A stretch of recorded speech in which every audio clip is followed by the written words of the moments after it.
네, 이정미, 김희수, 이진성, 김창종, 안창호, 강일원, 서기석, 조영호 8명의 헌법재판관입니다. 이들의 주소는 서울시 종로구 북촌로 15 헌법재판소. 고발자가 있습니다. 이들이 피고발인이고 이들을 고발한 사람은 우종창입니다. 죄명은 뭐냐? 직무유기, 직권남용, 허위공문서 작성 등입니다. 고발인의 지위, 고발인은 82년 조선일보에 입사하여 편집부, 사회부, 주간조선부, 월간조선부 기자로 근무하다 2005년 주식회사 월간조선 편집위원을 끝으로 23년간의 기자 생활을 마감하였습니다. 등등등 쭉 나가는 이 사건의 고발장을 가지고 오늘 얘기를 좀 하겠습니다. 우종창 기자 나와 계십니다. 어서 오십시오. 안녕하세요. 뭐 이번 어떻든 탄핵 사건 과정에서 고생하신 것은 우리들이 다 알고 있고 또 늘 예리하게 우리를 사실의 세계로 인도해 주시는 노력들이 너무나 돋보여서 나도 늘 그 열심히 보던 중이었는데 고발장이 나왔어요. 고발장입니다. 프린터가 좀 흐렸어요. 잘 보이는가 한번 보여주세요. 고발장입니다. 이 원본인가요? 예, 원본입니다. 예, 예. 고발장. 역사적 문건이 될 수도 있습니다. 역사적 문건. 왜 고발하셨어요? 어제인가요? 어제 자라왔나요? 예. 그제짠가? 어제 제가 오후 1시에 예. 서울중앙지방검찰청에 혼자 가서 조용히 제가 고발장을 내고 왔습니다. 대리인 없이? 대리인 왜 필요합니까? 그리고 이 고발을 한 것은 제가 다른 것보다도 헌법재판소의 이번 대통령 탄핵 판결 결정문, 그게 A4 용지로 89장입니다. 그 방대한 결정문을 제가 읽어보면서 아니 이런 역사적 판결문에서 왜 이래 사실관계에 오류가 있을까? 법리에 대해서는 저는 법률가가 아닙니다. 그러니까 법리에 대해서는 제가 논할 입장은 아니지만은 제가 이 사건을 취재했던 기자의 한 사람으로서 볼 때는 사실관계 오류가 제가 현재 지적한 것만 한 3가지 되는데 앞으로 더 지적할 게 많이 있습니다. 그러면은 8명의 현재라고 하면 이번 고발장에 포함된 내용. 그리고 추가 고발장을 제가 제출할 계획입니다. 그건 밝혔습니다. 그러니까 8명의 헌법재판관이 본 기록인데 그 기록에서 소위 왜 사실관계가 이렇게 다를까?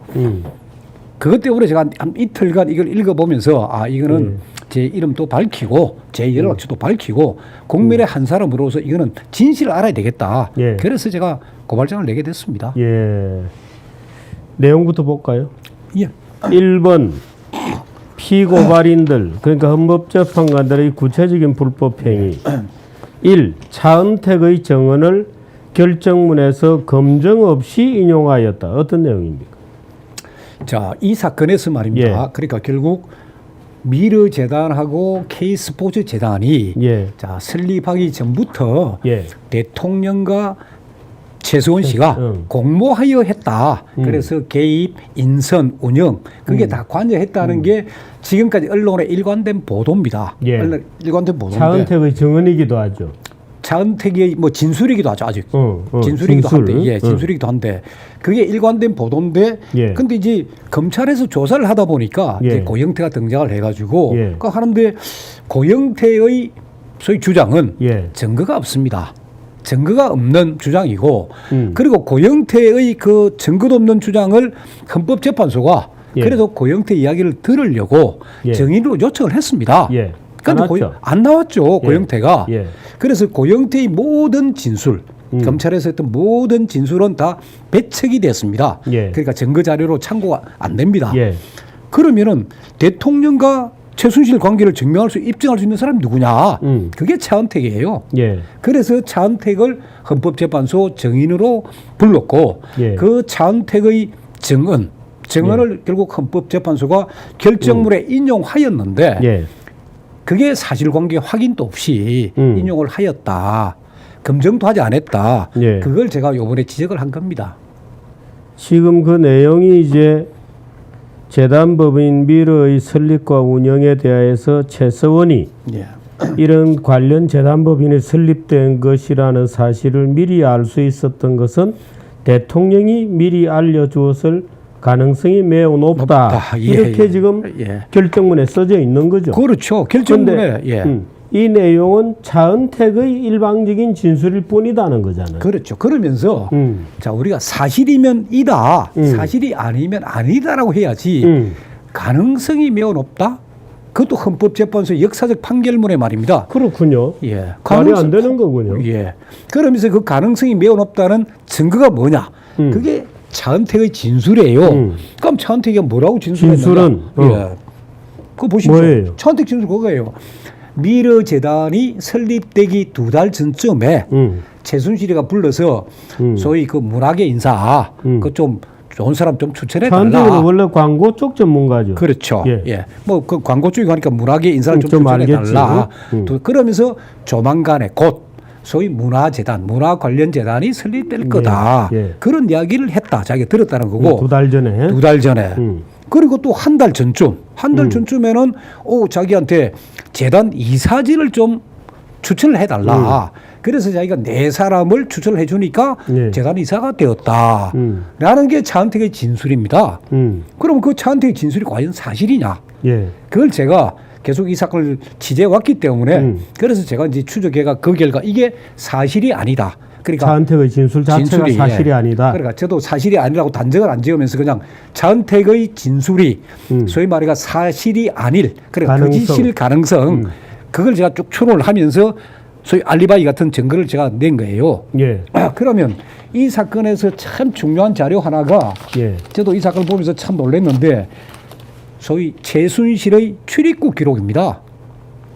최순실이가 2010 뭐 독일로 왔다 갔다 하고 하는 그 말이죠. 예, 그러니까 최순실이가 2015년도에 이런 미르재단 이 거대한 이 재단 만들 때 과연 어디에 있었느냐. 그러니까 대부분의 국민들이 볼 때는 최순실은 미르재단 발족 전부터 대통령하고 짜고 막 이래 했다 하는데 저도 출입국 기록을 보고 놀랐습니다. 2015년도에 최순실이 그러니까 외국에 나가는 시간이 굉장히 많습니다. 2015년에. 15년에 외국에 있는 기간이 굉장히 많은데 그러면 차은택 이야기가 미르재단이 설립하기 2달 전쯤에 최순실을 만났다. 그럼 미르재단이 한 달 전에는 이사를 추천해달라고 했다. 그러면 미르재단이 설립된 게 언제냐? 설립된 게 2015년 10월 27일입니다. 그 날짜는 정해져 있습니다. 검찰 공소장에도. 그럼 2달 전쯤이니까 8월 27일 그러니까 8월 20일에서 8월 말 또는 9월 초 사이다. 그렇죠. 그렇게 추정될 거 아닙니까? 그런데 출입국 기록 보면은 소위 8월 최순실이가 7월 8일에서 7월 23일 7월 8일, 7월 23일 독일로 가버립니다. 그때 7월 달에. 그리고 8월 14일에서 또 9월 11일 사이도 독일로 가버립니다.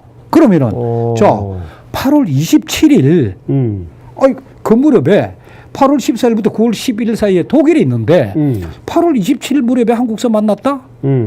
그럼 이런 출입국 기록이 있으면은 헌법재판관이 그걸 물어야죠. 당신이 그렇게 주장을 하는데 그 기간에 최순실 씨가 독일에 출국했다는 그런 기록이 있다. 그럼 어떻게 된 거냐 당신. 이렇게 물었어야죠 구체적으로. 그럼 당신이 최순실 만난 날짜 그리고 장소 예를 시간 그때 분위기 그런 거 한번 이야기를 해봐라. 그렇게 해야 검증을 하는 거 아닙니까.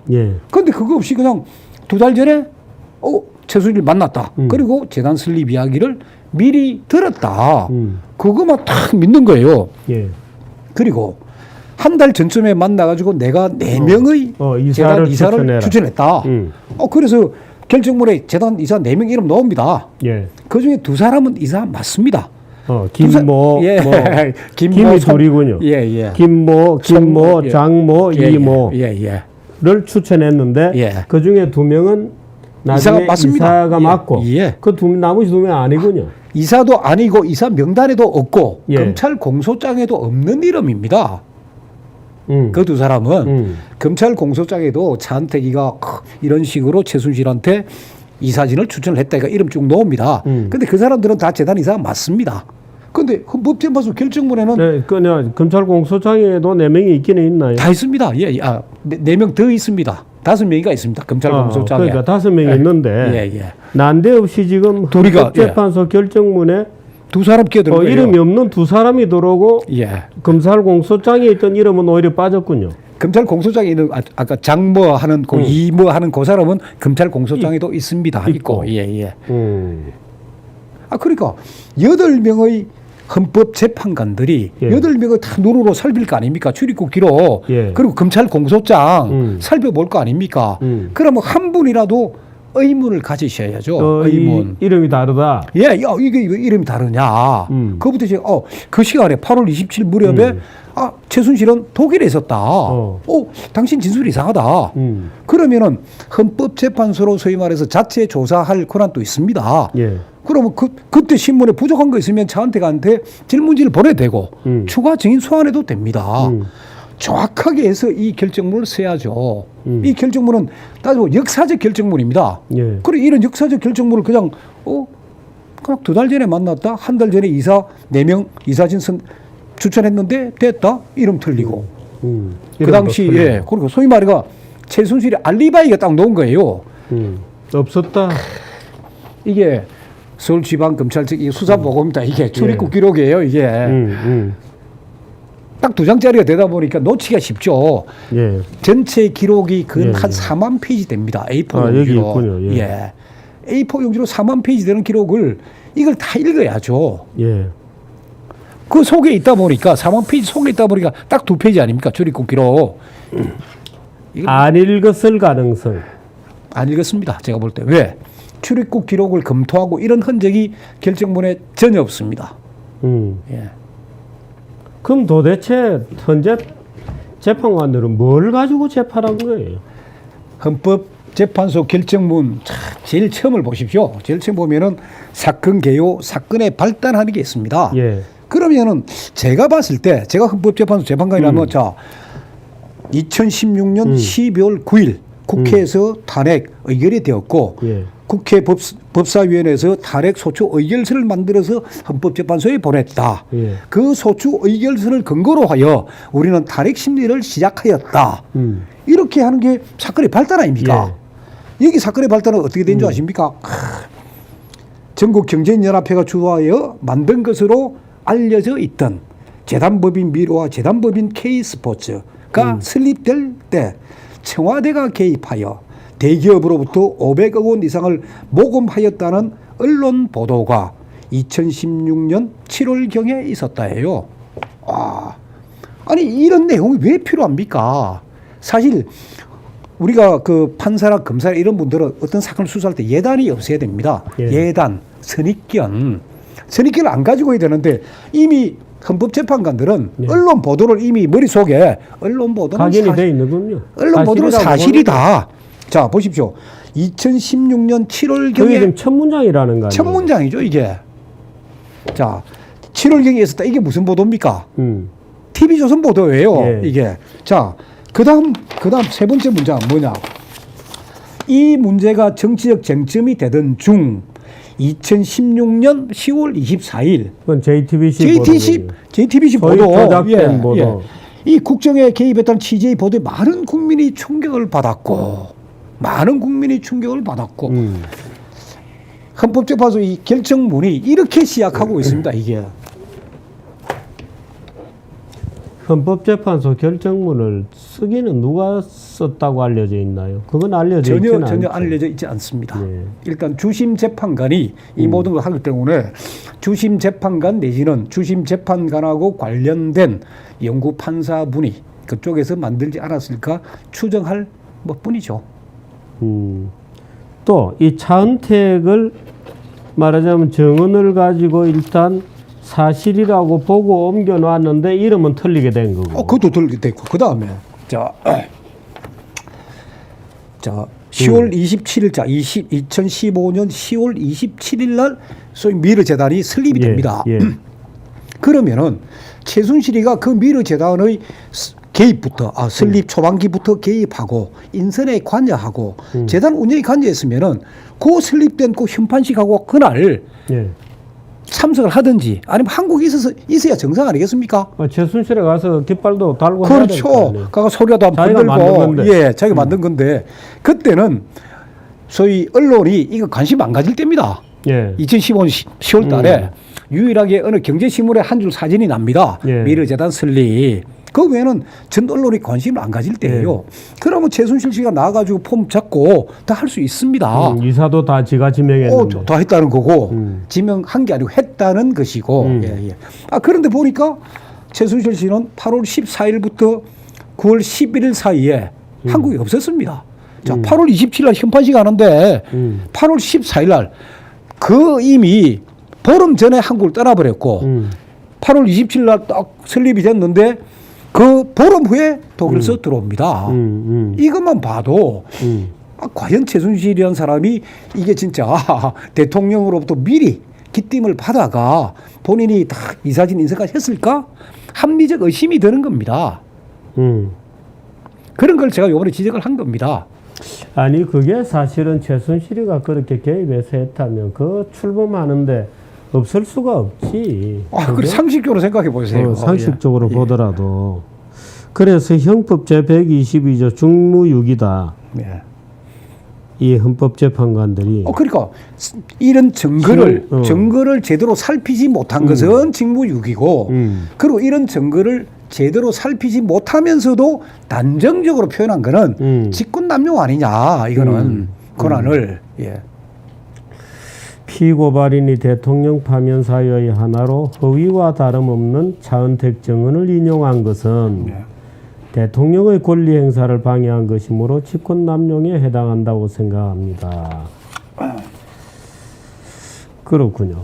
그런데 이거 혼자 쓰신 거 아니에요?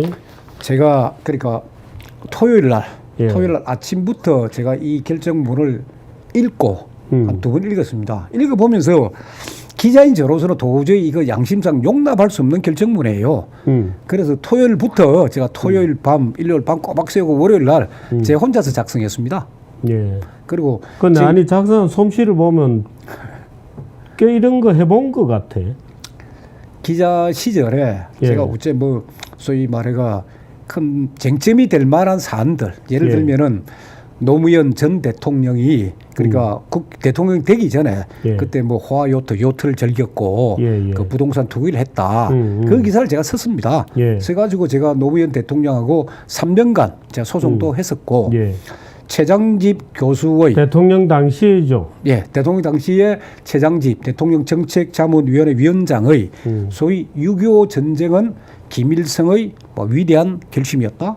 그걸 제가 이건 문제가 있다. 그래서 직접 제가 최장집 교수님을 인터뷰를 해가 그런 기사도 썼고 쓰자마자 바로 고소당했죠. 제가 고소당하고 그리고 물론 제주 4.3 문제도 제가 썼고 여순 반란 사건 문제도 제가 썼고 여러 가지를 쓰다 보니까 아마 기자측으로 제가 고발을 제일 많이 당한 기자인데 한 건도 패소하지는 않았습니다.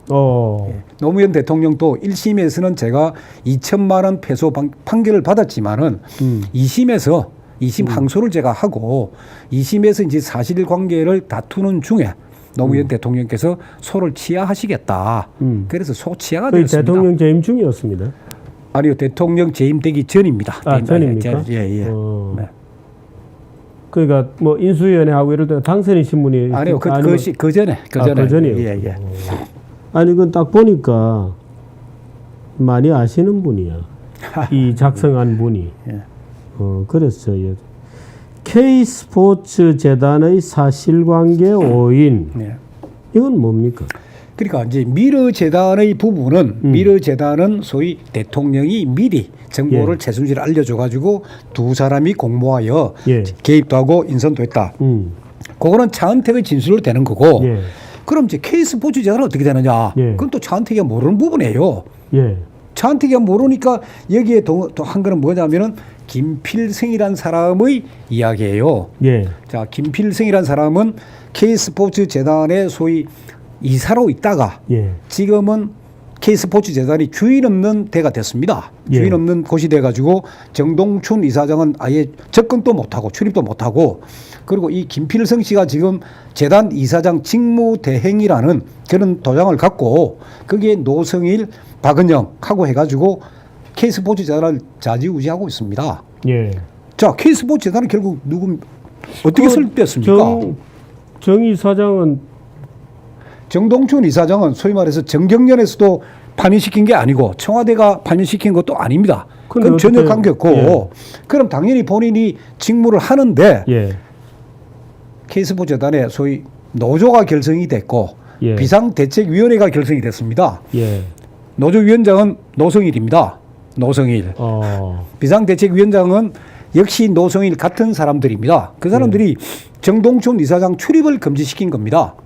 출입을 금지시켜가 사실은 그동안에 이 봉급을 다 타갔습니다.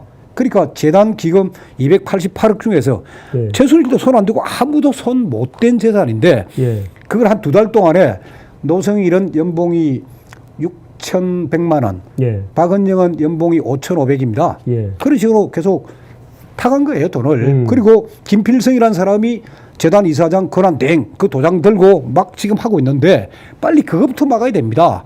왜 그게 지금 대통령 뭐 탄핵하고 이런 그게 되니까 관심을 안 갖고 있어서 그렇지 K스포츠 재단이 몇 사람들이 지금 휘어잡고 지금 그러고 있는데 물론 정동춘 이사장이 일단 예산은 못 쓰게 지금 막아는 놨습니다. 막아놓고 경찰에 고발까지 해가지고 본인들이 이거 출근 금지하는 거 잘못했다 그러고 있는데 어느 공권력도 정동춘 이사장의 뭐 주장을 지금 안 들어주는 그런 사회적 분위기입니다. 그렇게 돼 있군요. 우리들은 매년 뭐 앞에 것만 보니까 실제로 그 옆에서 무슨 일이 벌어지고 있는지 잘 모르는데. 그러니까 이 김필성이라는 자가 지금 직무대행 역할을 하고 있군요. 근데 그래서 이분의 진술, 김필성이라는 사람이 이렇게 진술한 걸 갖고 K스포츠 재단도 결국은 최순실이가 만들었다.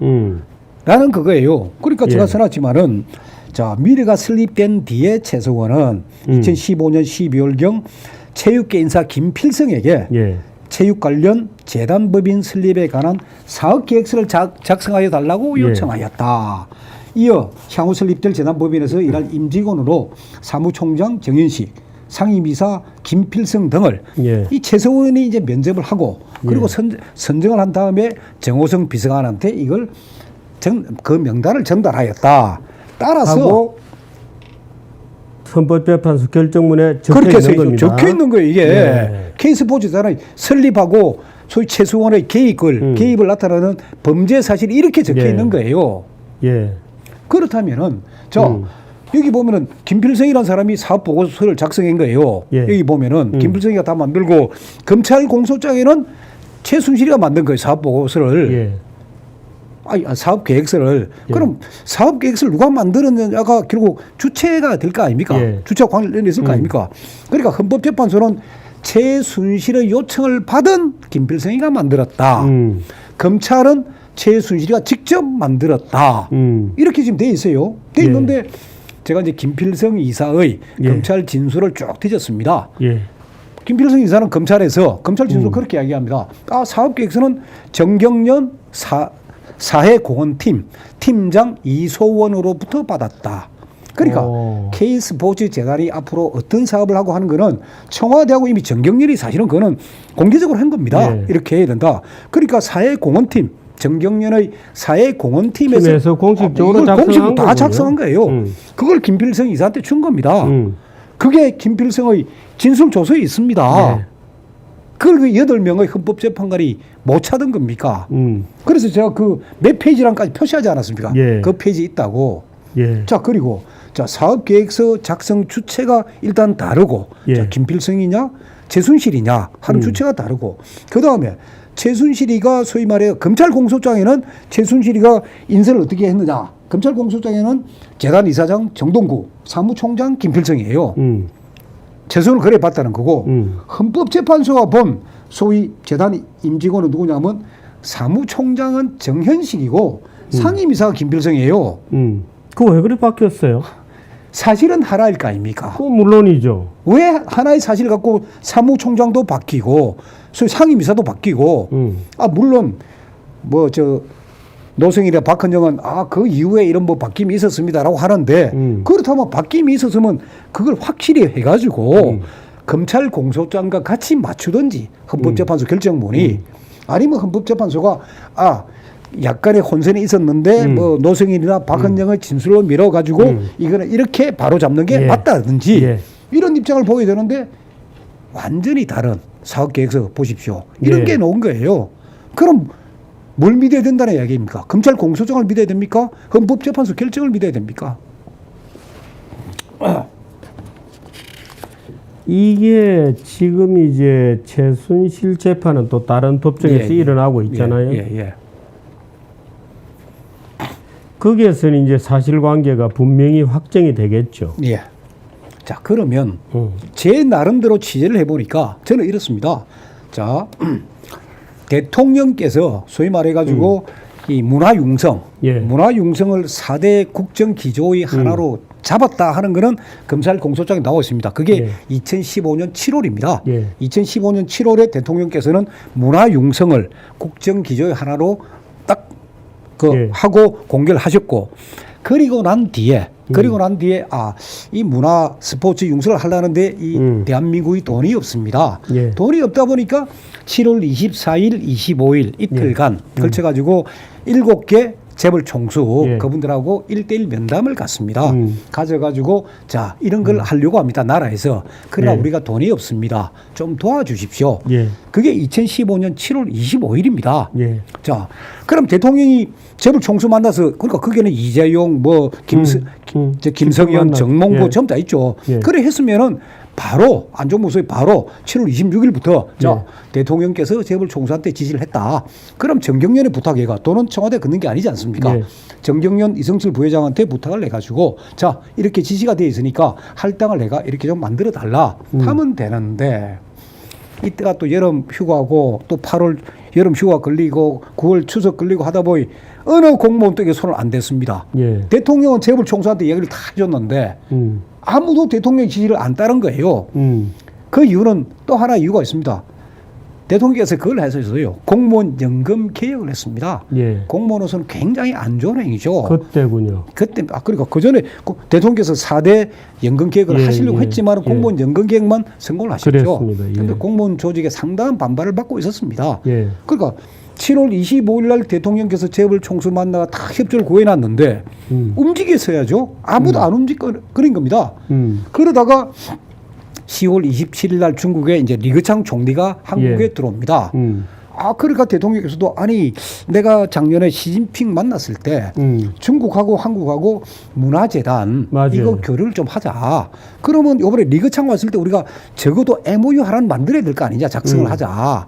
근데 문화재단을 예를 들어가 무슨 참 개인재단을 할기 뭐 하니까 이런 기업들 돈 내고 정경련을 딱 해가 만든 이 재단으로 맺자. 그래서 10월 27일 전에 해라. 이런 지시를 대통령께서 8월 달에 그러니까 7월 달에 다 해놓고 8월 달 9월 달 지나도 보니까 아무것도 안 돼 있으니까 10월 달에 이걸 다시 10월 19일 날 지시를 했습니다. 안종범 수석한테 10월 27일 전에 만들어라. 어떻게 돼가냐. 그래서 그걸 받고 10월 21일 날 안종범 수석이 이성철 부회장한테 바로 지시합니다. 빨리빨리 만들어라. 그래 되다 보니까 미르재단 설립이 하루 만에 그러니까 하루도 안 되게 만들어집니다. 급하게. 그동안 공무원들이 노란 거예요. 자, 이래 돼가 이제 10월 20일 날 결정됐습니다. 자, 그리고 그전에는 최순실하고는 전쟁관계 벌어졌고 그리고 2016년 1월 18일 날 K스포츠 재단이 만들어집니다. 본래 대통령은 2개의 재단이니까 문화와 스포츠. 그리고 제가 김성현 한국화약 회장의 그 진술 조서가 있습니다. 재벌 총수를 다 조사를 했는데 그것까지는 제가 읽어보지를 못했는데 김성현 한국화약 회장의 진술 조서는 법정에서 공개가 됐습니다. 거기에 검찰은 김성현 회장의 조서를 갖고 바로 강요에 의한 거다라고 주장을 했지만은 안종범 변호사가 김성현 진술 조서 중에 한 문장이 있습니다. 대통령께서 문화와 스포츠 이야기를 하시고 이게 부가가치가 높고 그리고 이게 일자리 창출이 많이 된다. 그러니까 도와달라. 그래서 그 이야기를 들어보니까 이건 일리가 있는 말씀이다. 그래서 나는 자발적으로 협조하기로 마음먹었다. 그런 진술서가 있습니다. 예. 그걸 안종범 변호사가 내놨죠. 봐라. 재벌 총수들도 자발적으로 냈다고 이야기를 한다. 자, 그런 사실들이 사실 다 있습니다, 이게. 예. 자, 1회 미래재단을 만들고 그리고 이제 1월 18일 날 K스포츠 재단도 만들어졌습니다. 예. 만들어졌는데 그 이후에 대통령께서 이제 최순실한테 한마디 하신 게 있어요. 살펴봐 달라. 재단 운영을 살펴봐 달라. 예. 그러니까 이 진술은 최순실이가 검찰에 조사받으면서 전혀 변하지 않는 진술이고 예. 대통령께서도 어쨌거나 내 기업한테 요청한 건 맞다. 그런 얘기 다 시인하고 계시지 예. 않습니까? 예. 살펴봐 달라가 되니까 최순실이 이제 그때부터 살펴본 거예요. 예. 살펴보다 보니까 자, 최순실 주변에 누굽니까? 고영태, 노성일, 박은영. 한국 최대입니다. 그리고 펜싱 선수, 배드민턴 선수예요. 이 둘이 한 것 전부 다 펜싱 배드민턴입니다. 그러니까 이 친구들이 펜싱 배드민턴 해가지고 이제 돈 좀 만들어 보자. 그 작업들이 계속 벌어집니다. 예. 그게 2016년 2월 달에 벌어집니다. 이게. 예. 그럼 만들어지고 난 다음이에요. 그렇죠. 그 전에 절대 없었습니다. 그런데 언론 보도가 이미 만들어지기 전부터 두 사람이 대통령과 최순실이 공모하여 임원진 인선까지 개입했다. 그리고 운영까지 마음대로 했다는 거 아닙니까? 예. 그 전제가 다 무너버리죠. 다 무너져 버리죠. 예. 이게 사실인데. 근데 기본적으로 최순실이 운영을 좌지우지했다는 게 말이 안 되는 게 예. 나중에 그 고영대 녹취록 보면 최순실이가 그 시원찮이 안 되니까 야, 다 폭로해서 자, 제껴버리고 우리가 차지하자 이렇게 그렇죠. 됐던 거 아니야. 그러니까 쉽게 말해가 이제 자, 최순실이가 다 설립되고 난 이후에 재단 운영을 딱 이제 자, 살펴봐라 지시를 받았으니까 볼 거 예, 아닙니까? 예. 그러니까 고영태로서는 찬스 아닙니까? 그러니까 예. 제일 먼저 재단 돈 빼먹자. 그 방법이 뭐냐? 용역 보고서예요. 예. 3억짜리 4억짜리인데 그게 뭐냐면은 WK라는 회사 명의로 용역 보고서를 만들어가. 예. 우리가 4억짜리 용역 보고서 3억짜리 만들어가 K스포츠 재단이 됩니다. 예. 그러면 K스포츠 재단이 최순실 거고 WK라는 회사가 최순실 거면은 당연히 돈을 줘야 될 거 아닙니까? 예. 근데 왜 안 나간 거지? 그렇죠. 정인식 총장이 보니까 이건 아니다. 예. 이 연구 보고서 엉터리고 정동구 이사장도 이건 아니다. 예. 그런 소위 말해 그런 분들이 있었기 때문에 돈이 안 나간 겁니다. 예. 자, 롯데 70억 사건이 어떻게 되느냐? 예. 롯데 70억 사건도 핵심 다 그거예요. 5대 거점 도시의 체육센터 건립이에요. 예. 그래서 하남에다가 체육센터를 건립하는데 롯데에서 70억을 도와달라. 그런 이야기예요. 그럼 이 과정에서 대통령하고 롯데 관계는 아직 제가 모릅니다. 이 재판 중이니까 제가 모르는데 그래서 그 사업 계획서를 누가 만들었냐? 박은영 과장이 만들었습니다. 만들었는데 부지에서 문제가 생깁니다. 예. 자, 스포츠센터를 만들려면 땅이 있어야 될 거 아닙니까? 대한체육회 땅을 지목을 한 거예요. 그 땅에다가 70억 넣어가 한다. 그런데 박은영 과장이 찾아보니까 이 대한체육회하고 또 다른 체육단체하고 이 통합 문제가 지금 논의가 되고 있었거든요. 예. 그러니까 이 부지를 안 된다. 활용할 수가 없는 거예요. 그러니까 이 사업은 접으셔야 됩니다. 우리 돌려줘야 됩니다. 걔가 돌려준 거예요. 자발적으로. 예. 노승일, 박헌영 진술조서에 그래 나옵니다. 예. 이건 사업 자체가 안 되니까 우리는 막 아깝지만은 돌려줄 수밖에 없습니다. 돌려준 거예요. 예. 이걸 뭐 청와대 민정수석실에서 뭐 롯데그룹 압수하기 하루 전날 알려줘가 돈을 돌려줬다. 전혀 아닙니다. 예. 박헌영 진술서에 나와요 이게. 부지 선정을 잘못해가 이 돈 돌려줄 수밖에 없다. 말하자면 논쟁 중인 뭐 다른 용도로 갈지도 모르고 그런 땅인데 이게 그러니까. 잘못된 거다. 그렇죠. 그리고 소위 말해가 설립된 이후에 일어났던 아까 롯데 70억 사건, 예. 아까 3억, 4억 연구 용역비 빼먹다 예. 실패한 사건. 자, 그리고 포스코에다가 이제 펜싱 팀, 그래, 배드민턴 맞아요. 팀 이런 거 좀 만들어 달라. 예. 그게 이제 46억 든다. 예. 그리고 포스코 그쪽에 이제 회장도 오고 해가지고 그러니까 그때부터는 대통령으로부터 최순실이 살펴봐 달라 예. 하는 명을 받았기 때문에 안종범하고 김종 차관이 최순실이가 이제 대통령한테 전화를 안 한 거예요. 정호성한테 전화하면은 예. 정호성 비서관이 이 대통령 되시니까 알아봐 주라 해가 두 분이 나서가 포스코 회장도 만나고 이 도와주라. 예. 이렇게 일이 되는 건데 김종 차관이 지금 언론에는 또 그리고 텔레비나 이런 데서 보면 그분이 참 눈썹이 좀 짙고 이러다 보니까 아주 안 좋은 사람으로 돼 있는데 김종 차관이 다 이런 걸 다 막은 사람이에요. 검찰 조서에 보면은 김종 차관의 그 참 노력이 엄청납니다. 그래서 김종차관이 지금 전혀 안 알려지는 전혀 안 알려지죠. 반대로 돼 있죠. 예, 김종차관은 아주 괜찮은 분이고 미국에서 스포츠 경영학 박사를 받은 분입니다. 이분은 예. 자, 소위 고영태나 노승 일당이 포스코에다가 배드민턴 팀, 펜싱 팀 이래가 뭐 46억을 요구를 한단 말입니다. 예. 김종차관 보니까 이건 납득이 안 되죠. 그래서 설득을 합니다. 야, 돈 낮춰라. 이 46억을 포스코 이사진이 어떻게 허락을 해주냐. 낮춰라 해가지고 결국은 포스코가 2017년도에 그럼 창단하는 걸로 하겠습니다. 해가 돈 한 푼도 안 썼습니다. 그게 김종차관의 노력이에요. 막은 거군요. 예, 막았습니다. 그것 말고도 김종차관이 저 평창 올림픽 예. 그 개폐식장 지금 한국의 대림 산업이 그 공사를 하고 있는데 예. 그걸 스위스 누슬레라는 회사가 예. 하려고 뛰어듭니다. 예. 그러면 이 스위스 누슬레라는 회사가 세계적인 소위 말해가지고 뭐 철골 구조물로 해가지고 개폐식장을 만드는 그런 세계적인 기업은 맞습니다. 예. 그리고 끝나고 난 뒤에 뜯어가 다른 걸 할 수 있는 그런 기술을 갖고 있는 건 맞는데 그 회사의 존재를 알고 그 회사를 그 회사와 접촉한 게 박헌영입니다. 예. 그러면서 박헌영이가 소위 누슬레 너한테 우리 한국에서 일감 줄게. 대신 우리하고 5% 용역 계약서 이걸 받습니다. 예. 그건 최순실이 아니에요. 박헌영이가 그러면 이게 소위 평창 그 개폐식장이 500억짜리입니다. 예. 5% 얼마입니까? 20억도 먹는 거예요. 자, 그래 돼가지고 누슬레 간부들이 한국에 들어와가 소위 PT를 합니다. 프레젠테이션을 예. 탁 합니다. 그러니까 최순실이 들어보니까 이게 좋은 기술이고 이게 만들면 끝나고 난 뒤 다른 데로 또 쓸 수 있다. 예. 좋다. 그래서 안종범 수석하고 김종차관이 그 프레젠테이션 자리에 참석을 합니다. 예. 누슬레가 탁 보니까 대한민국 경제 수익이 오니까 된다. 그때 김종차관이 역제의를 합니다. 예.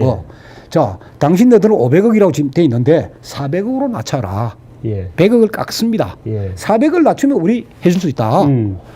그러니까 누슬레 입장에서는 한국이 처음으로 팔아먹고 이제 동남아 시장 큰 진출인데 아니 또 커미션도 떼줘야 되고 하니까 안 되겠다.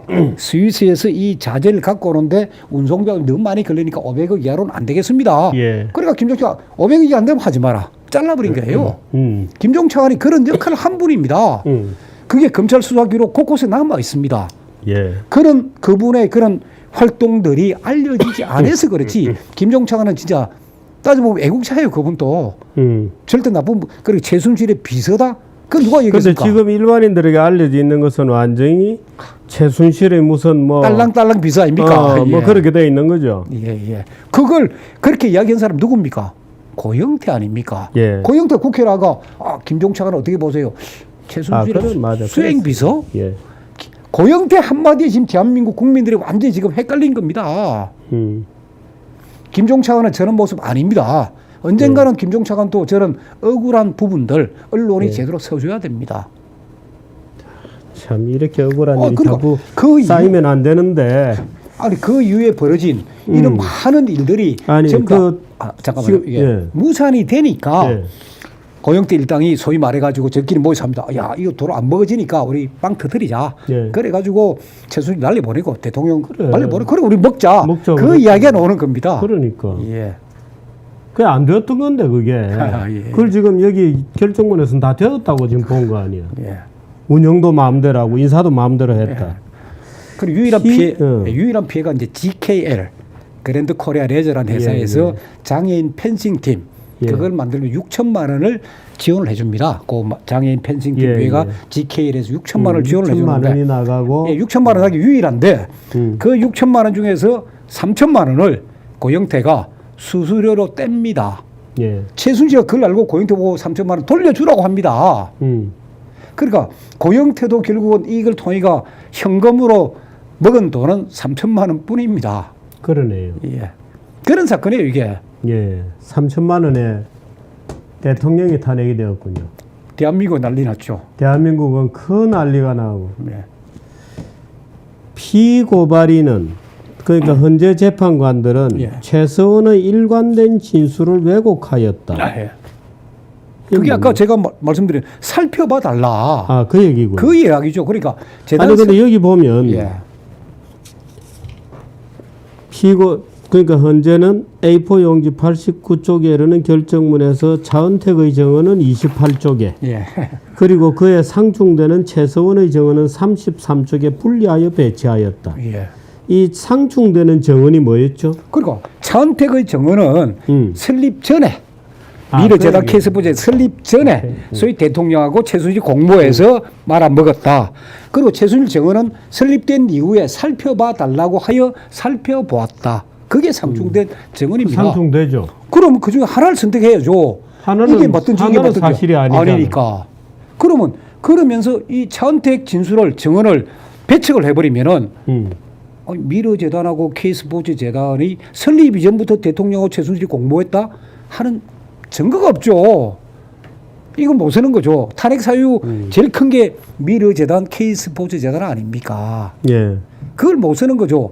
그러니까 그것도 써놓고 거기하고 완전히 배치되는 말이 안 되는 의견을 거네. 같이 안 쓰고 하나는 28조, 예. 하나는 33조. 각각 다른 진술을 상충되는 진술이 예. 있는데 아니 그러면은 헌법재판관들은 지금 우리가 알고 있는 그 명단은 그래도 재판을 꽤 그래도 해본 사람들이잖아요. 적어도 30년 이상의 법관 경력인가 뭐 그런 게 있습니다. 헌법재판관이 되기 위한 조건으로. 예. 예. 근데 이분들이 이런 정도로 8명이나 봤는데도 모순되는 정언을 하나는 28쪽에 넣고 하나는 33쪽에 분리하여 배치할 8명이 다 놓쳤다는 거 아니에요. 그래서 제가 그 말씀드렸지만은 그 아니 그러니까 8명이 다 놓친 다 놓친죠. 다 놓친 거고. 예. 이 재판관들이 평생에 30년에 걸쳐서 했던 재판들이 나는 정말로 의심스럽네. 그까지 확대 해석을 하지 마십시오. 그냥 이거 하나만, 이 결정문 하나만 보고 이 결정문은 지금 보십시오. 언론에 이정미 뭐 소장 대행이 맺던 그 헤어롤 그것도 기념물로 보관해야 된다. 이 기록물도 이 결정문도 역사적 기록물 보관해야 된다는데 이게 이거 과연 아니 이 기록물은 역사적 기록물로 보관은 해야 되겠습니다.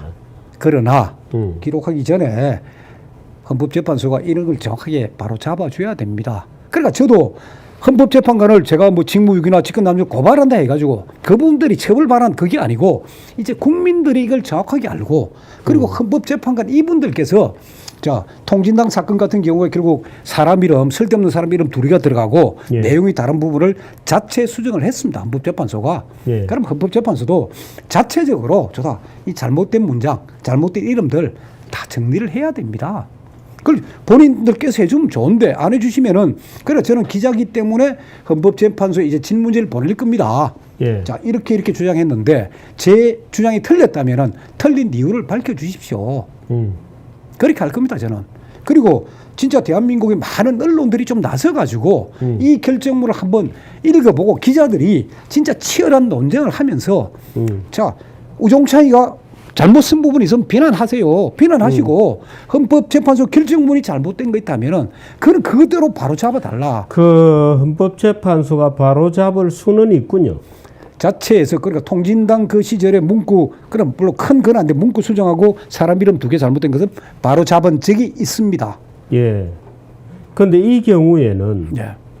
그 문제의 조항들을 바로 잡아버리면 전체가 흔들리죠. 바로 잡아버리면 전체가 흔들려 버리죠. 그렇죠. 넌 뭘 가지고 탄핵했니 그럼? 그렇죠. 이런 말이 당연히 나오게 돼 있는 부분이잖아요. 예. 말하자면 사소하게 그냥 뭐 홍길동을 인격정이라고 표현한 문제만은 아니잖아요. 예. 그래서 지금 이게 서울 형사지법 형사 22부에 재판을 하고 있습니다. 이게 그 재판 결과에 아니 소위 최순실 직권남용 권리행사 방해 강요 예를 들어 무죄 일어나 보면 어쩔 겁니까? 무죄 헌법재판소는 유죄로 돼 있는데 무죄 계속 나오고 그리고 그게 대법원까지 가서 무죄 돼버리면 어쩔 겁니까? 이미 다 끝났는데 그러니까. 이미 다 끝난 마당에 어떻게 돼? 그 뭐 어떻게 뭐 할 방법이 없는 거 아니에요? 그렇죠. 예. KD 코퍼레이션 이거는 뭡니까? 그러니까 KD 현대기아차에 뭐 그렇게 부실기업이 아닌데 KD 코퍼레이션에 대해서는 종편에 패널들이 나와가지고 전부 다 했는 이야기가 있습니다. 듣도 보도 못하는 회사다. KD 코퍼레이션 그냥 치면 됩니다. 홈페이지 다 있습니다. 예. 그리고 이미 1월 달에 현대자동차 그룹에서 KD 코퍼레이션과 관련된 의혹들에 내가 정확하게 보도 자료까지 냈습니다. 그걸 아무도 안 실어준 거예요. 언론도 안 실어주고 헌법재판소는 그걸 확인도 안 하고. 아니, 헌법재판소에서 현대자동차 그룹에서 해명성 보도자료 해명하는 보도자료를 냈는데 제가 찾아보니까 아주 조그만 신문에서 한 군데만 딱 썼더라고. 참 정말. 그러니까 헌법재판소 결정문에 이래 되어 있습니다. KD 코퍼레이션은 김용환, 물론 현대자동차 그룹 부회장입니다. 김용환 부회장이 안종범 수석에게 회사 이름과 연락처를 물어야 할 정도로 현대자동차 그룹 내에서 알려지지 않은 기업이었다.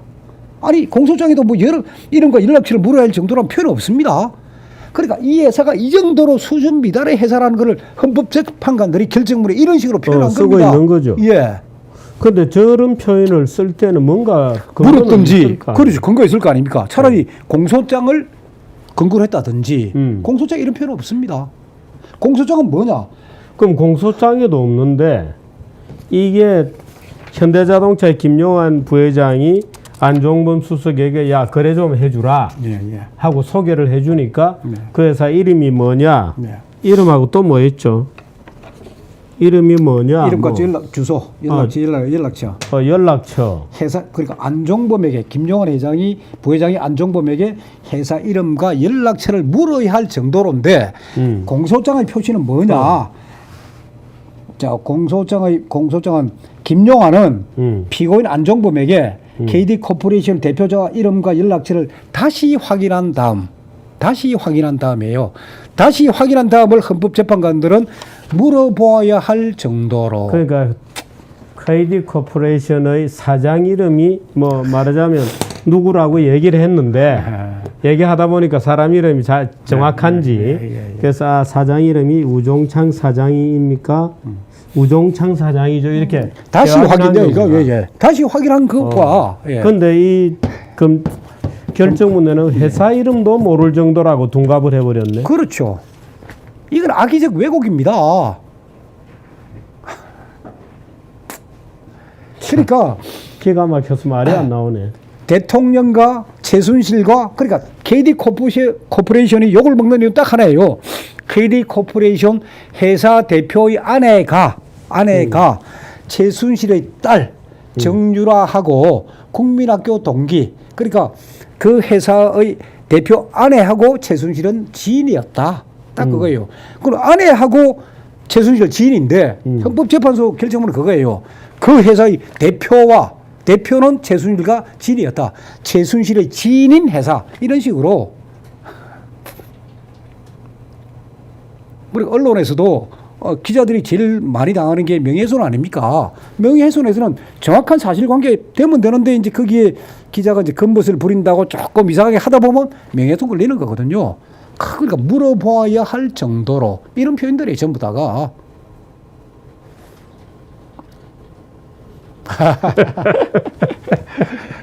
아니 기자도 기자 나름이지 그래. 그렇게 잘 쓰지는 않죠. 사실은 사실대로 쓰고 평가를 할 때 뭐 그렇죠. 죽일 놈 살릴 놈은 평가가 있는 거지. 사실 자체를 그렇게 쓱 비틀어 놓고. 그러니까 제가 볼 때는 아니 근데 이 회사가 원래가 그 기아자동차 납품하고 있던 회사였잖아요. 이미 2010년부터 했고 기술도 괜찮은 회사고. 그리고 현대자동차 이게 그거 아닙니까? 공개 입찰 통해 가지고 다 했고 미국하고 일본에 유명한 회사들이 있다. 그 왔는데 KD 코퍼레이션 제품 쓰는 바람에 수입 대체 효과도 크다. 그런 회사예요. 자본금 제가 기업 분석 보고서를 봤습니다. 자본금 18억, 그리고 2015년 매출이 180억입니다. 특허를 가진 기술만 5개입니다. 아주 괜찮은 회사예요. 그러니까 참 KD 코퍼레이션 사장께서 왜 가만히 있는지 저는 그걸 이해를 못해요. 아마 여러 군데 그걸 했을 겁니다. 사실은. 근데 아무도 안 실어주니까요. 뭐 잘 안 실어주잖아요. 요즘. 그것까지는 제가 모르겠습니다. 잘 안 실어줘요. 뭐 소송해 보세요. 뭐 이런 식인데. 헌법재판소법을 현재 재판관들이 따르지 않았다는 것은 뭐예요? 그거는 이제 헌법재판소법에 사실 두 가지를 제가 지적을 하고 싶었는데 하나는 그거는 바로 그 뭐랄까요, 바로 해야 되는 게 아니고 할 수도 있다는 부분에 대해서 그걸 이야기 안 했는데 그거는 뭐냐면 헌법재판소도 이 증거조사권을 가지고 있습니다. 증거조사권을 갖고 있기 때문에 굳이 대통령을 헌법재판소 법정에 불러서 신문할 게 아니고 자, 차은택의 이런 부분들, KD 코퍼레이션 이런 부분들 그 몇 가지만 대통령한테 질문지를 보내면 됩니다. 이런 의문이 있다. 해명하십시오. 그럼 대통령도 딱 서면으로 답변하면 얼마나 간단합니까? 재판하면서 야 이거는 진짜 사실인지 아닌지 의혹하는 부분을 질문지를 보내고 했으면은 그럼 헌법재판소는 나름대로 증거조사를 참 그런 열심히 노력을 했고 국민들에게 진실을 알리려고 했다. 하는 게 그런 거 전혀 없습니다. 그리고 물론 증거조사를 할 수 있다라고 돼 있습니다. 해야 한다가 아니고 그 발음 안 해도 되는 거고 또 하나는 헌법재판소는 소위 불출석 증인 소환장을 보낸 불출석 증인 안 할 때는 징역 1년 미만입니다. 그리고 벌금형이 있습니다. 그건 가해야 됩니다. 고영태 왜 고영태 법정까지 헌법재판소 직원이 가가지고 그 고영태 만나가 소환장 건네려고 말입니다. 왜 그런 어처구니 없는 짓을 합니까? 고영태한테 바로 벌금을 간다든지 아니면 바로 구류 징역 1년이다 보낸다든지 그렇게 나가야죠 헌법재판소가. 그 국회의원들이 짜고 있으니까. 국회의원들이 뭐 영웅이라고 뭐 이 시대 의인이라고 보호하고 있는데. 제가 그 1997년도에 제가 김대엽 병풍 사건도 제가 썼습니다 기사를. 그때 제가 김대엽의 그 과거 사기 행각부터 해가 그 범죄 혐의를 제가 다 파헤쳐가지고 다 공개도 하고 했는데 막상 이번에 이 사건을 보면서 저도 예단을 버렸죠. 선입견 다 버리고 검찰 기록만 봤습니다. 검찰 기록만 봤는데 이건 좀 심하다. 그러다가 제가 제일 놀란 게 녹음 파일입니다. 김수현 녹음 파일. 김수현 녹음 파일이 없었더라면 저도 이 사건의 진실을 몰랐습니다. 그러니까 이 김수현 녹음 파일은 검찰한테 유리한 부분도 있지만은 굉장히 불리한 내용입니다. 사실은. 그러니까 검찰이 이걸 캐비넷 속에 집어넣어 버리면은 아예 공개가 안 됐습니다. 이미 최순실 기록은 다 소위 재판부에 넘어가고 기소가 됐고 이런 상태니까 캐비넷 속에 집어넣고 설사 어느 기자가 발견해가지고 문제제기를 하더라도 그 사람들 농담 따먹기였다 하면 되는데 용기 있는 검사, 그 검사 이름 제가 기사에 썼지만 용성진 검사입니다. 서울중앙지검 서울대 경제학부 졸업생인데 그 용성진 검사가 이 기록을 거의 제일 끝에다가 최순실 사건 제일 끝에다 이 기록을 붙였습니다. 그 바람에 김수현 녹음 파일이 공개가 된 겁니다. 그렇군요. 그러니까 그런 분들이 그걸 이제 말하자면 그 자료를 이제 변호인단에서 공개하자. 그렇죠. 제출해 달라고 요구를 했던 거고. 그러니까 이 녹음 파일도 23,000개쯤 되는데 그게 물론 영어 회화도 2,300개. 2,300개쯤 되는데 그게 영어 회화고 다 빼고 23,000개입니다. 23,000개. 그 정도인데 그러면서 이제 검찰은 29개만 했는데 싹 빼고 난 뒤에 그 숫자는 제가 조금 착각인데 그 빼고 딱 정리를 해보니까 검찰이 녹취를 올린 29개 말고도 중요한 자료가 많습니다. 많아요. 그것도 다 국민들한테 들려주고 하면은 국민들도 참 그러니까 그 녹음 파일에 1분 12초짜리도 있고 1시간 20분짜리도 있고 긴 것도 있고 보통 평균 20분짜리입니다. 평균 20분짜리. 덧떨이자는 얘기도 있고. 그런데 아무도 소위 주류 언론이라는 데서 취급하지 않았어요. 그날 법정에 김수현 녹음 파일이 공방이 된 날 법정에 제가 있었습니다. 뒤에 방청석에는 전부 다 기자들이죠. 기자들 한 60명이 쫙 앉아 있고 그 좌석이 150개 좌석인데 기자들이 한 80명 앉아 있고 방청객 일부. 저도 그 앉아 있었죠. 앉아 봤는데 한 줄도 안 씁니다. 기자들이. 왜 그래요? 모르죠. 혹시 광우병 걸린 소고기가 수입된 지 5년인데 그것 때문에 내가 뚫리거나. 그러니까 요즘 기자들은 젊은 기자들은 이게 워낙 이게 타자 치는 속도가 빠르기 때문에 법정에 전부 다 노트북 컴퓨터 들어갑니다. 그러니까 판사 이야기, 증언 이야기, 증인들 이야기가 바로 쳐버립니다. 저는 수첩에 적는 스타일이지만은 바로 하니까 전부 다 있어요 여기에. 그러니까 기자들은 쳤으니까 보냈겠죠 데스크에. 자 이런 있었습니다. 그럼 제가 볼 때는 현장 기자는 기사를 송고를 했습니다. 있었던 거. 데스크에서 안 실어주니까 뭐 안 나간 거겠죠. 자, 6. 이 밖에 피고발인이 탄핵 사유로 꼽은 공무상 기밀 누설 관련, 플레이그라운드 관련, 더 블루케이 관련, 그랜드 코리아 장애인 펜싱팀 창단 개입, 포스코 펜싱팀 창단 개입, 롯데그룹의 K스포츠 추가 출연 개입 등이 네. 어떻게 사실이 아닌지는 추가 고발장 추가 제출해서 밝히겠다. 이 중에서 아까 얘기 좀 한 것도 있고. 그렇죠. 이야기한 거. 이건 언제쯤 밝히게 됩니까? 이건 아마 다음 주에 제가 제출할 겁니다. 예. 이번 주 또 준비해가지고 예. 예를 들면 플레이그라운드 같은 경우에 예. 플레이그라운드 같은 경우에도 지금 이 플레이그라운드의 진짜 주인이 누구냐? 지금 최순실하고 객관적인 증거로 이게 차은택 겁니다. 예. 최순실하고 관련 없는 겁니다. 이게. 예. 근데 뭐 최순실 관련 없는 것도 전부 다 최순실이에요. 옛날에 심지어 보십시오. 초창기에 최순실 사건 때 최순실이가 새누리당으로 당명도 바꾸고 로고도 바꾼 게 최순실이다. 그런 보도까지 있지 않았습니까? 뭐 최순실이 거의 신이었어요. 예. 신이었어요. 근데 나중에 다 이거 바꾼 사람 다 드러나고 하지 않았습니까? 그러니까 이런 플레이그라운드 이런 이제 WK 문제도 마찬가지예요. 그러니까 WK도 모든 사람 최순실 회사로 보고 있는 거예요.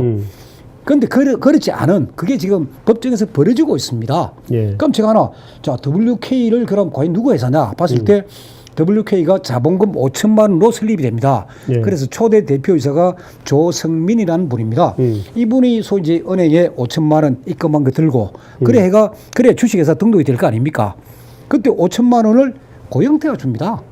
그것도 고영태가 한 2,500만 원 먼저 주고 나머지 한 1,000만 원씩 해가지고 5천만 원을 쏘아줍니다. 예. 조성민 대표의 통장으로 그 돈을 빼가 조성민 대표가 소위 신고를 하게 됩니다. 예. 주식회사로.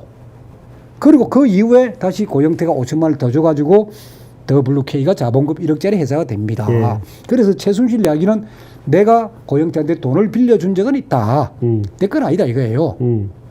그리고 고영태가 자기 예산 자기가 하면 되는데 고영태는 소위 말해 은행 거래 정지가 지금 안 되는 그런 관계입니다. 신용불량이 아니고 거래 정지가 안 되다 보니까 조성민이라는 분을 이제 대표이사로 모신 거예요. 예. 이런 분을 모신 건데 그래서 지금 WK가 그럼 좋다 진짜 누구 회사인지 그것도 지금 법정에서 따지고 있습니다. 예. 지금 모든 언론에서는 WK는 최순실 거다. 그럼 아까 제가 말씀드리지 않았습니까? 7억 WK가 K스포츠 재단에 용역 보고서 3억짜리 4억짜리 냈을 때 왜 K스포츠가 안 줬겠습니까? 최순실 거면. 의문이 많이 나는 사건이에요, 이게. 사실 지금 이제 여기에 추가로 제출하겠다고 한 거 말고도 예. 우리가 사실은 그 고영태 그 소위 김수현의 녹취록을 보면 예. 아마도 이번 사건의 진실을 제대로 밝혀내려 그러면은 어떤 부분의 수사가 이루어져야 되겠다. 여러 가지가 있지만은 그러니까 지금 검찰을 압박하고 있는 큰 혹이면서 예. 그리고 많은 국민들이 궁금해하는 게 태블릿 PC입니다. 예. 태블릿 PC를 밝혀야 되는데 일단 제가 태블릿 PC에서 사실이 아닌 부분만 두 가지를 말씀드리는데 자 첫째 하나 JTBC가 당시 보도에 보면은 이 최순실 태블릿 PC에 국가 기밀이 200건이 들어있다는 거예요. 예. 검찰 공소장에 보면은 태블릿 PC에서 발견된 증거는 3건입니다. 예. 국가 기밀도 아닙니다. 예. 그건 다 증거 목록이 다 있습니다. 그러니까 일단 JTBC가 그때 200건의 국가 기밀이 있다. 그 자체가 보도가 잘못된 겁니다. 다음 두 번째. 태블릿 PC가 이게 과연 그럼 검찰 기소장에는 3건입니다. 예, 검찰 기소장에 3건입니다. 3건. 예. 전체가 47건. 47건 중에서 3건이 태블릿 PC에서 나온 자료입니다. 국가기밀서류입니다. 예. 예. 예. 자, 그러면 검찰이 그러면 지금 최순실 변호인 쪽에서는 계속 그 태블릿 PC 내놔라. 한번 보자. 아직도 안 내놓고 있습니다. 예. 한번 내놓으면 되죠. 당당하면은. 그래서 그 부분이 앞으로 이 태블릿 PC가 김수현 녹음 파일 못지않게 검찰이 갖고 있는 두 개의 혹 중에 하나입니다. 일단 그게 이제 밝혀져야 됩니다. 네. 그 다음에 자, 이 사건이 소위 말해가지고 언론의 기획 폭로다 하는 점은 제가 그동안에 기사를 썼습니다. 조갑지닷컴에 결국 그 신사동 의상실 내부에 CCTV를 예. 고의로 설치하고 예. 그 영상을 하고 그런 거 제가 쭉 썼는데 김수현 녹음 파일에 이런 내용이 나옵니다. 그게 이제 2016년 3월 무렵입니다. 예. 3월 무렵, 3월 4일자예요. 3월 4일자 1분 12초짜리 녹음 파일인데, 그럼 3월 무렵은 자기네들이 이제 돈을 빼먹으려고 하다가 다 잘 안 되고 하니까 이제 어째서면 좋을까? 자기네들도 할 거 아닙니까? 그러다 보니까 이제 소위 이 사건을 보도한 TV조선 기자를 압박을 합니다. 예. 야, 우리가 의상실 CCTV도 줬고 자료 갖다 줬는데 왜 안 쓰느냐? 기자는 못 쓰죠. 기사가 안 되니까. 범죄가 있고 해야 기사가 될 건데. 그래 못 쓰고 있으니까 막 억박할 거 아닙니까? 예. 그러니까 그 기자가 내가 유명한 검사를 내가 만난다. 다음 주 월요일 만난다. 그래서 그 검사를 만나고 난 뒤에 내가 앞으로 계획을 알려주겠다. 그렇게 이제 이야기된 모양이에요. 예. 그 내용을 김수현이가 고영태한테 보고를 합니다. 예. 그 기자가 검사를 만나가 그리고 난 뒤에 입장을 알려준다니까 우리도 그 기자도 조심해야 되고 또 그 검사도 우리도 조심해야 된다. 그러면서 그 검사에 대한 단서를 하나 남깁니다. 김수현이가. 그리고 그 검사가 누군지 추정할 수 있는 단서예요. 이름이 나온 건 아니죠? 아닙니다. 이름은 없습니다. 신정아 변장균 사건을 수사했던 검사다. 유명한 검사다. 그러니까 그 검사도 소위 김수현은 대충 알아요. 누군지. 그러니까 그 검사한테도 우리 말려서는 안 된다. 그래서 우리 나름대로 뭘 해야 됩니다. 하는 걸 이제 고영태한테 보고한 내용이에요. 예. 그래서 신정아 변장균 사건이 2007년도 노무현 정부 때 벌어집니다. 예. 그래서 제가 그 기록을 다 뒤졌습니다. 그러면 그때 이 사건을 수사했던 신정아 사건을 수사했던 데가 서울 서부지검입니다. 예. 서울 서부지검 형사 5부에서 조사를 했습니다. 그런데 예. 이게 국민의 관심이 워낙 크다 보니까 결국 수사팀이 보강이 됩니다. 예. 그게 소위 대검 중수부 1과 예. 1과에 3명의 베테랑 검사가 차출이 되고 예. 광주지검에 있던 2명의 검사가 또 차출이 됩니다. 예. 그래서 총 12명의 검사가 수사진을 이루게 됩니다. 그래서 그 12명의 검사를 제가 쫙 뒤졌죠. 2분은 옷을 벗었습니다. 검찰직은. 예. 나머지 10명은 그대로 계십니다. 예. 그러면서 제가 이제 그 검사분들의 성향 그리고 기자하고의 접촉도 그리고 소위 정치적 사건에 대한 어떤 시각 이를 쫙 보니까 두 사람만 빼고 다 아웃시켰습니다. 그러니까 제가 두 사람은 지금 대충 용의선상에 올리고 있습니다. 그중에 한 사람이 특검에 파견된 검사입니다. 그래서 지금 제가 큰 추적 중입니다. 그래서 확실한 증거가 있게 되면은 그럼 결국 고영태 일당과 기자와 검사, 검사와 특검 그리고 촛불은 왜 시작됐냐? 그건 제가 기사를 쓰지 않았습니까? 예. 투기자본 감시센터라는 데서 그렇습니다. 9월 29일 날 고발장. 그러니까 검찰은 을시군이 하고 수사를 하지 않습니까? 이 사건. 고발장을 아마 통해서 내게 했을 거예요. 그렇죠. 그러니까 9월 29일 날 고발장 내면서 촛불 집회를 하려면 시위 허가를 얻어야 됩니다. 예. 그럼 그 시위 허가 30일 전, 집회 시작 30일 전 또는 집회 시작 2시간 전이거든요. 예. 딱 그때 내고 난 뒤에 10월 29일부터 제1차 촛불이 시작됩니다. 예. 그런 다 일련의 맥들이 있습니다. 예. 이제 제가 할 일은 일단 이 헌법재판소 이 결정문에 대해 가지고 국민들이 저는 그러니까 이거 누구를 지금 뭐 위한다 그게 아니고 국민들이 이 결정문의 정확한 사실관계를 알아달라. 문제는 뭐 정치보다 사실은 가장 기본적으로 확정이 되어야 할 거는 팩트잖아요. 예. 사실이 뭐였나 도대체가. 예. 결정문을 보고 우리가 사실을 알기 어려웠어요. 사실을 알기 어려웠습니다. 마치 그 결정문은 김수현 녹음 파일이라는 게 공개되기 전에 만들어진 것 같다는 그런 느낌을 저는 받았습니다.